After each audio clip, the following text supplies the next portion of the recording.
Good morning, friends. Welcome back to our Harry Potter read aloud. Today we're going to pick up with chapter 16. Um, Harry, Ron, and Hermione just discovered that Snape was going to try and steal the Sorcerer's Stone from Voldemort tonight. So they need to try and stop him. So let's see what happens. Harry flushed. They turned to go outside, but Snape called them back. Be warned, Potter. Any more nighttime wanderings, and I will personally make sure you are expelled. Good day to you. He strode off in the direction of the staff room. Out on the stone steps, Harry turned to the others. Right, here's what we've got to do, he whispered urgently. One of us has got to keep an eye on Snape. Wait outside the staff room and follow him if he leaves. Hermione, you'd better do that. Why me? It's obvious, said Ron. You can pretend to be waiting for Professor Flitwick, you know. He put on a high voice.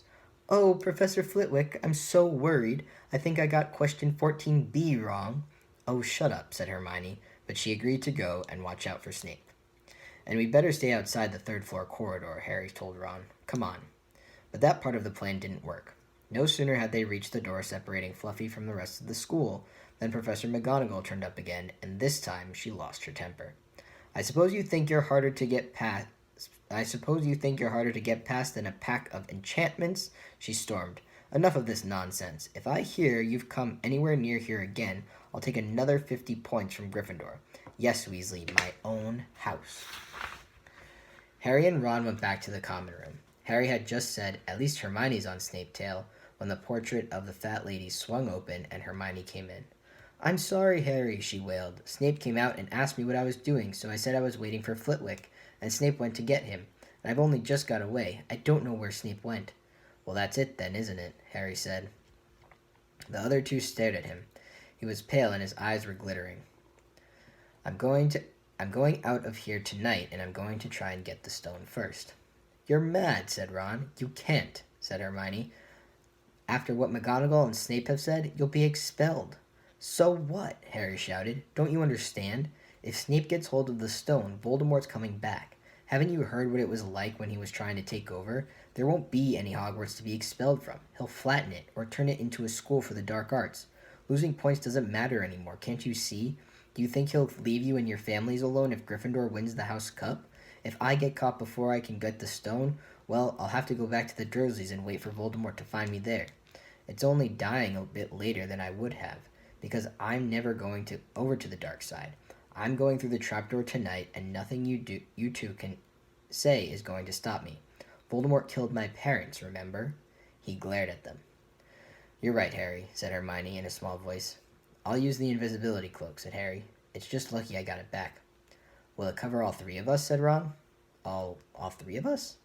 Oh, come off it. You don't think we'd let you go alone. Of course not, said Hermione briskly. How do you think you'd get to the stone without us?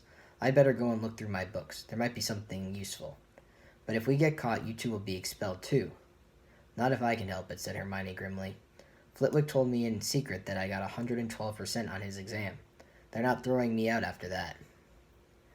After dinner, the three of them sat nervously apart in the common room. Nobody bothered them. None of the Gryffindors had anything to say to Harry anymore, after all.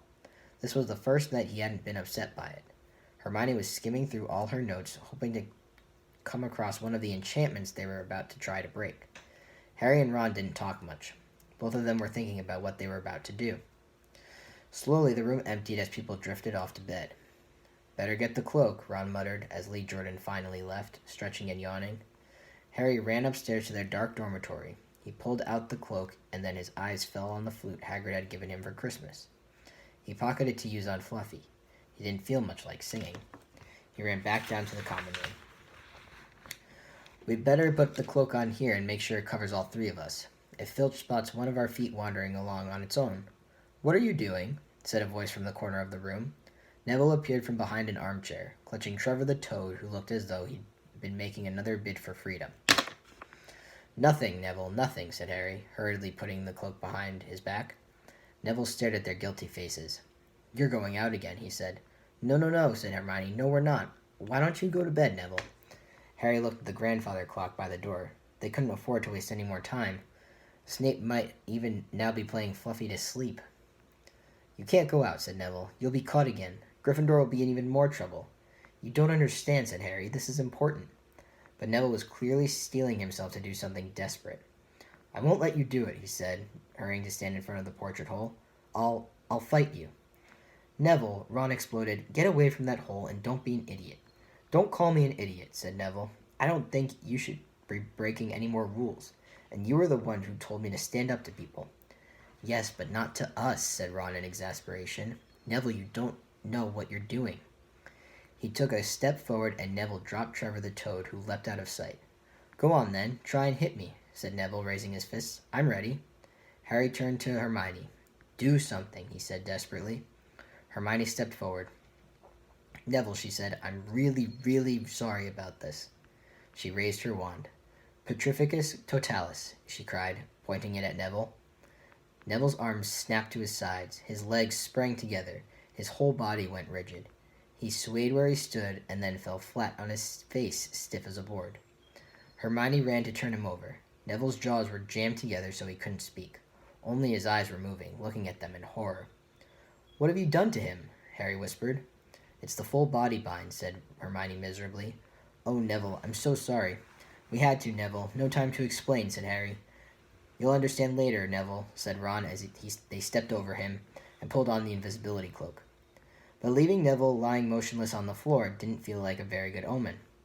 In their nervous state, every statue's shadow looked like Filch. Every distant breath of wind sounded like Peeves swooping down on them. At the front of the first set of stairs, they spotted Mrs. Norris skulking near the top. Oh, let's kick her, just this once, Ron whispered in Harry's ear, but Harry shook his head. As they climbed carefully around her, Mrs. Norris turned her lamp-like eyes on them, but didn't do anything. They didn't meet anyone else until they reached the staircase up to the third floor. Peeves was bobbing halfway up, loosening the carpet so that people would trip. Who's there? He said suddenly, as they climbed toward him. He narrowed his wicked black eyes. Know you're there, even if I can't see you. Are you a ghoulie or a ghostie or a wee student beastie? He rose up in the air and floated there, squinting at them. Should call Filch, I should, if something's creeping around unseen. Harry had a sudden idea.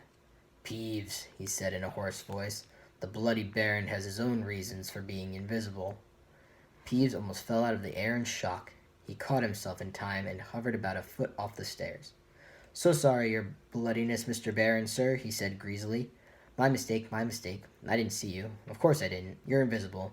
Forgive old Peevesy his little joke, sir. I have business here, Peeves, croaked Harry. Stay away from this place tonight. I will, sir, I most certainly will, said Peeves, rising up in the air again. Hope your business goes well, Baron. I'll not bother you. And he scooted off. Brilliant, Harry, whispered Ron.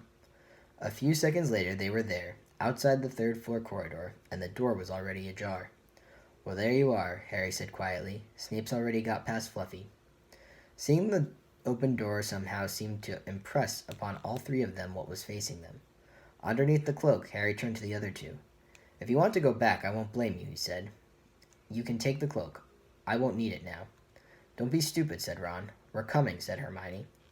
Harry pushed the door open. As the door creaked, low rumbling growls met their ears. All three of the dogs' noses sniffed madly in their direction, even though it couldn't see them. What's that at its feet? Hermione whispered. Looks like a harp, said Ron. Snape must have left it there. It must wake up the moment you stop playing, said Harry. Well, here goes. He put Hagrid's flute to his lips and blew. It wasn't really a tune, but from the first note the beast's eyes began to droop. Harry hardly drew breath. Slowly the dog's growls ceased. It tottered on its paws and fell to his knees. Then it slumped to the ground, fast asleep. Keep playing, Ron warned Harry as they slipped out of the cloak and crept toward the trapdoor. They could feel the dog's hot, smelly breath as they approached the giant heads. I think we'll be able to pull the door open, said Ron, peering over the dog's back. Want to go first, Hermione? No, I don't. All right, Ron gritted his teeth and stepped carefully over the dog's legs. He bent and pulled the ring of the trapdoor, which swung up and open. What can you see? Hermione asked anxiously. Nothing, just black. There's no way of climbing down. We'll just have to drop. Harry, who was still playing the flute, waved to Ron to get his attention and pointed to himself. You want to go first? Are you sure? Said Ron. I don't know how deep this thing goes. Give the flute to Hermione so she can keep him asleep. Harry handed the flute over. In the few seconds' silence, the dog growled and twitched, but the moment Hermione began to play, it fell back into its deep sleep. Harry climbed over it and looked down through the trapdoor. There was no sign of the bottom. He lowered himself through the hole until he was hanging on by his fingertips. Then he looked up at Ron and said, "If anything happens to me, don't follow. Go straight to the owlery and send Hedwig to Dumbledore, right?" "Right," said Ron. "See you in a minute, I hope." And Harry let go. Cold, damp air rushed past him as he fell down, down, down, down. And we'll see what happens when he reaches the bottom tomorrow.